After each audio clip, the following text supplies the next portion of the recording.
السلام علیکم three class. امید ہے کہ سب اللہ تعالیٰ کے فضل و کرم سے خیریت سے ہوں گے اور کرونا وائرس سے بچاؤ کے لیے حفاظتی تدابیر اختیار کر رہے ہوں گے. کرونا وائرس سے بچاؤ کے لیے کم از کم 6 فٹ کا فاصلہ رکھیں. تھری کلاس کل ہم نے اردو قواعد و انشاء کی بک میں سے کہانی بندر کی چالاکی کے پہلے حصے کی پڑھائی کی. ایک دفعہ کا ذکر ہے کہ ایک بندر جنگل میں رہتا تھا. ایک دن بندر کو بہت بھوک لگی اور وہ کھانے کے لیے کچھ ڈھونڈنے لگا. وہ کہنے لگا میرے پاس تو کھانے کے لیے کچھ نہیں ہے. بندر کھانے کی تلاش میں اپنی جھونپڑی سے نکلا اور ایک درخت سے دوسرے درخت پر اچھلتا ہوا گاؤں میں جا پہنچا. اور اس گاؤں میں 2 بلیاں رہتی تھیں. وہ بھی بھوکی تھیں. راستے میں ان کی نظر ایک روٹی پر پڑی. بندر کی نظر بھی ان بلیوں پر تھی.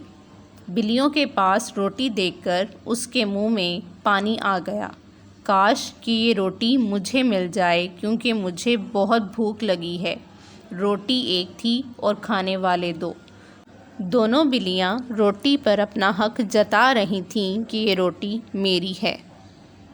جب بندر نے بلیوں کو لڑتے ہوئے دیکھا تو وہ بہت خوش ہوا. اس نے کہا تم لڑائی مت کرو، میں روٹی تم دونوں میں برابر بانٹ دیتا ہوں. یہ ہی ٹھیک رہے گا، اس سے کسی کو کم روٹی نہیں ملے گی. اب مسئلہ یہ تھا کہ روٹی کو 2 برابر حصوں میں کیسے تقسیم کیا جائے. اس طرح بندر نے چالاکی سے ان دونوں کو منا لیا اور روٹی کے 2 ٹکڑے کیے. روٹی کا ایک ٹکڑا بڑا تھا اور دوسرا چھوٹا. ایک بلی بولی بڑا ٹکڑا میرا ہے اور دوسری بلی بولی نہیں، بڑا ٹکڑا میرا ہے. بندر نے کہا تم دونوں جھگڑا نہ کرو، میرے پاس بھی اس کا حل ہے. میں دونوں حصوں کو برابر کر دوں گا. اتنا کہہ کر بندر نے روٹی کے بڑے حصے والے میں سے ایک ٹکڑا توڑا اور کھا لیا. دونوں بلیاں خوش ہو گئیں کہ اب برابر برابر ملے گا. بندر کے کھانے کے بعد وہ حصہ چھوٹا ہو گیا اور دوسرا بڑا. بندر نے دوسرا حصہ بھی برابر کرنے کے لیے اس میں ایک ٹکڑا توڑا اور کھا لیا. پھر بھی دونوں حصے برابر نہیں ہوئے. یہ سلسلہ یوں ہی چلتا رہا. بندر دونوں حصے برابر کے چکر میں پوری روٹی کھا گیا.